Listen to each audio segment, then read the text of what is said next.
it's not always about valuation. Sometimes it's about the value, what that home means to you. The height mark which I'll put on the wall for my daughter, it won't have an expiry date. Buying a home is more like a online food delivery.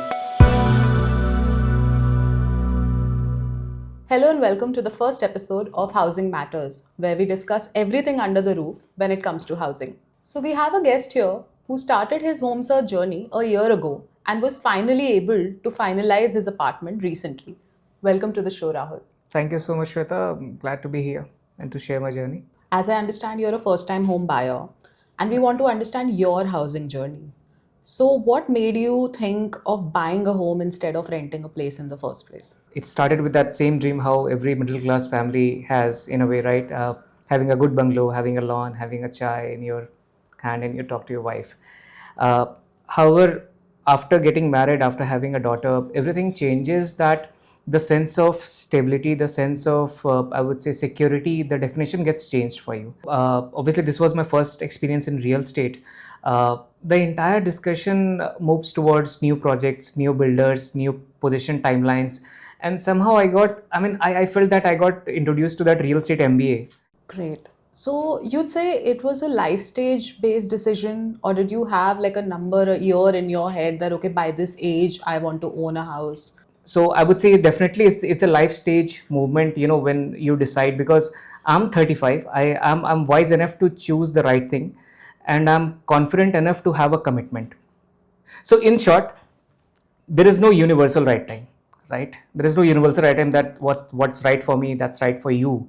Okay, so you decided to buy a house, but Yeah. the moment we open social media, the reels, every finance influencer, every podcaster is talking about there's this whole debate about buying versus rent. Right. And everyone thinks it's a poor financial decision to buy a house. So what do you think? What's your take on that? So it's not always about valuation. Sometimes it's about the value, what that home means to you. If buying a home gives you a pride, if buying a home gives your family a security, if you feel so, I guess that's what, it should be a kick in for anyone to, go for buying something rather than renting. But if having a home gives you a roots and a value to you, then I guess that should be the game. So you are saying essentially it's an emotional decision and not just a financial decision. It's both, but it starts with that emotion that because the rented home might look beautiful, I understand, but trust me, the height mark which I'll put on the wall for my daughter, right? It won't have an expiry date. So, coming back to your home search journey, your housing journey, Yeah. where did it all start? What was the first step? What did you do? How did it come into being? So it all started with finding out first at the nearby locality, right? We couldn't find, then you expand your search to the market. You try to find out the other habitats where the people live and what's the next growing belt what you have, Right. because not always your favorite locality is budget friendly. Sometimes the upcoming market, the growing market also can become a long term future home for you. And yeah, that's how we started the hunt for our house. So you'd say location was the most important factor. Did you start finalizing? Like, did you finalize the location first and then went about the property? Yes, I'll tell you. And again, it's not a static rule, right? Uh, if I was at my 30 and if I was looking for a house, I'll find a house which is nearby to my office. And if I'm married, I'll try to find out a house which is near to her office. And once you have a kid, you'll find out a house which is near to her school. So obviously, Right. the life stages decides what kind of locality you're looking for. If I'm old, maybe then I'll look for, kind of a locality which has a better healthcare infrastructure. And then what would you say is the next most important thing, the budget? Because I think for most people, the budget will dominate the location. Yeah, definitely. Obviously, so we finalized the locality because two things. One, the locality was growing. There were early signals of growth over there. And third part, all the projects which were coming in, somehow it was suiting our budget criteria, right? Everyone wants to live in camellias. I don't have 100 CR, to spend and be there, right? Everyone has a dream. I told you, right? I started with a dream that having a bungalow, having a big lawn, my kids are playing in the lawn. So the Chai dream, and balcony. yeah, dream could be anything, but it's all about when budget hits, that's the reality you have. So yeah. So Rahul, you mentioned a very interesting term, early signs of growth. What is it? How do you identify that an area has these signs? So look for the early signs of growth in that area, right? How's the connectivity is growing? Is there any expressway or the metro is getting extended or not? Also look for all the retail brands which are coming over there, because trust me, whatever R&D you will do, retail will do much better from that. And if they are investing over there, that's a sign, because all the population, right, will be followed by retail, right? So if the retail is moving there, so population will follow in the same way.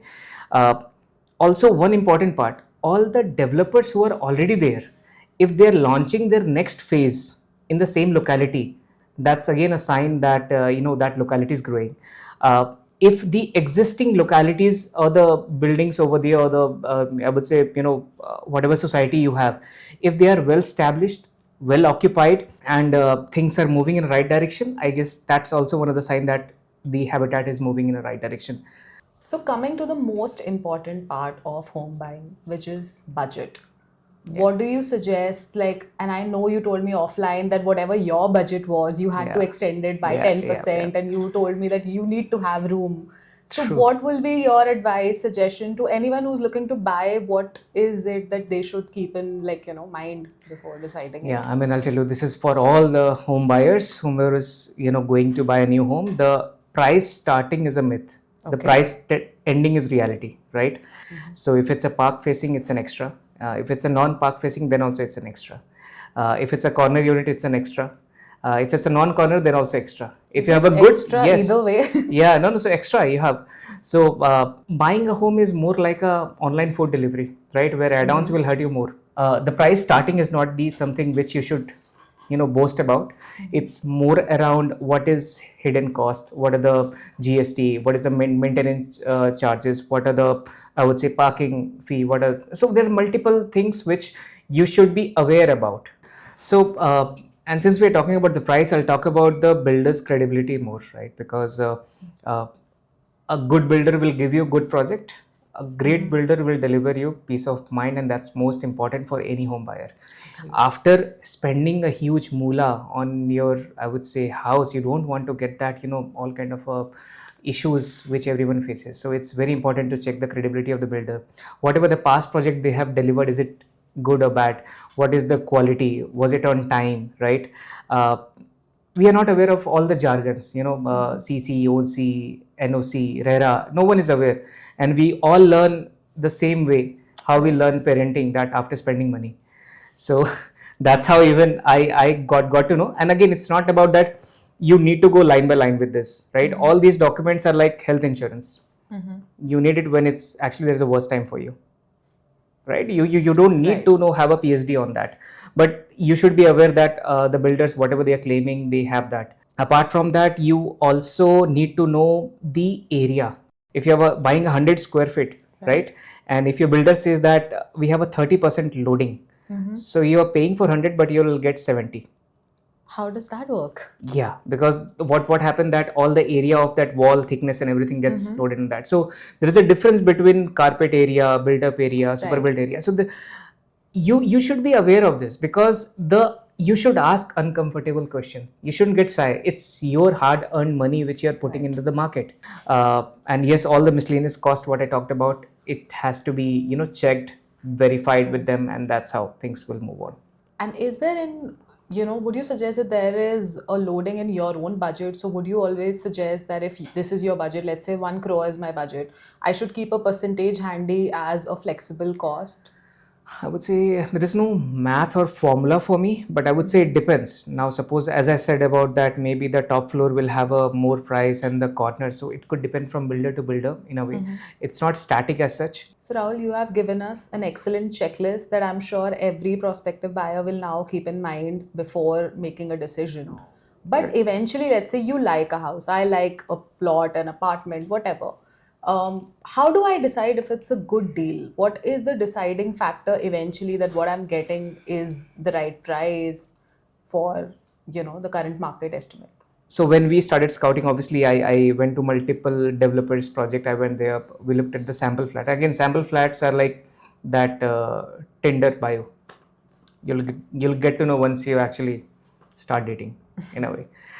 So don't rely on sample flat completely, but Right. the overall project, how it's moving towards, or maybe the kind of amenities, instinct to buy a house started happening when I became a parent, right? So that's how that entire, I would say, thing worked for me, that it was a kid centric society. All the co-curricular activity, everything was inside. It has a good greenery, overall ambience was good. And once we entered the sample flat, obviously I knew that you don't rely on sample flat. Since I was in real estate, I'm aware of that. Most important, right? You find a house like a house buyer, that's completely fine, but you finalize like a homemaker.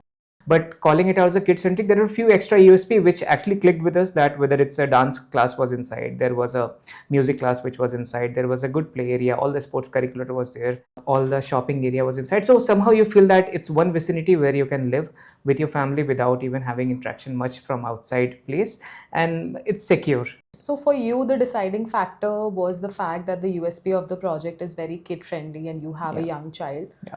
Was there anything else? Was it the layout of the apartment? Yeah. as So well? even layout was good, and my wife just clicked with one. So the kitchen was good.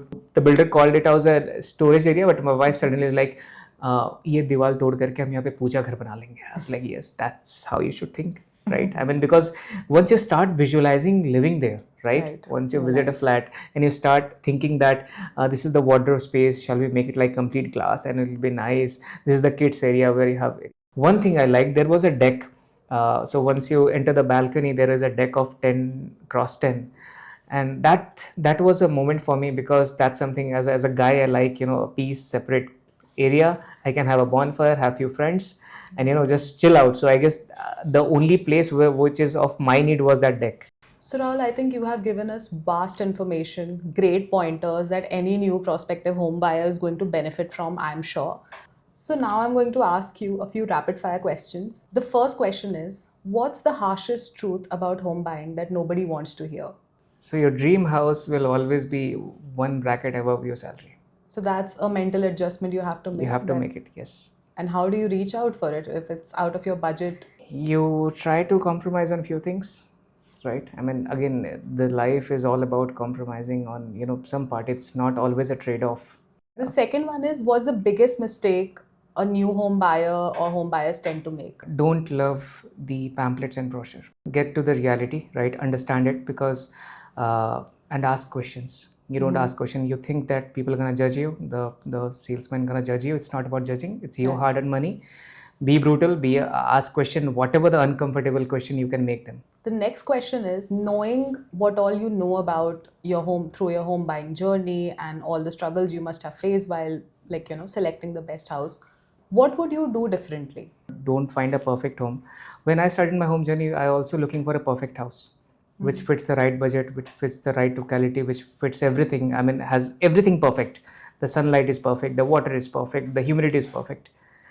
I guess if I would have known that nothing is perfect, it's about fit. Though maybe that so much of site visit and scouting will reduce, right, for me, and I would find from a different perspective, in a way. So it's not about finding everything should be as per my alignment. You won't get it. That's not how it works. So you're saying that don't have a big checklist, you adjust, compromise? I'm not saying to adjust and compromise, because obviously it's a hard-earned money, but don't find it for perfect. Like you won't find a 10 or 10 or 10, but you'll find a 8 or 10, but good girl. Pretty much like your partner. Yeah, she's 10 on 10. So tell me one thing about home buying that you wish somebody had told you early on. It's not about that I'm gonna resell my house, which I have just now, looking for it. But maybe I'll also think from a resale lens, right? Because a good resale growth also gives you a kind of a good sense about that how the home is, in a way. So I guess from a seller angle, I would have also think. So right now, obviously, I bought it because I wanted to stay there for a long time. But I guess that angle was somewhere I never explored. I never explored like what's the appreciation. I never explored in that way, that very deeply, right, as an investor angle. But maybe I guess that lens should be there. So But tell me something, if you're the end user, does the resale of your house matter in the long run? if the resale value is matters, right, it gives the health of the locality. It gives you health check of your home, the society, the builder credibility, right? Because that's all things gets attributed to that. So the future resale. potential of the Yes. market you can Yes. gauge by. Yes. Yes. So one piece of advice you'll give to all our home buyers, anyone who's looking to buy a home in the near future. First thing, let your wife decide. If you're married, because your homemaker judgment will always work better than you, right? And second piece, that all the possession timelines and whatever gets promised from the builders, right, always take it with a pinch of salt, because that's the reality, right? So obviously, I mean, all the legal parts are in place, but make sure that you are aligned with your, because currently you are in a house where you're paying rent, then your EMI will kick in, right?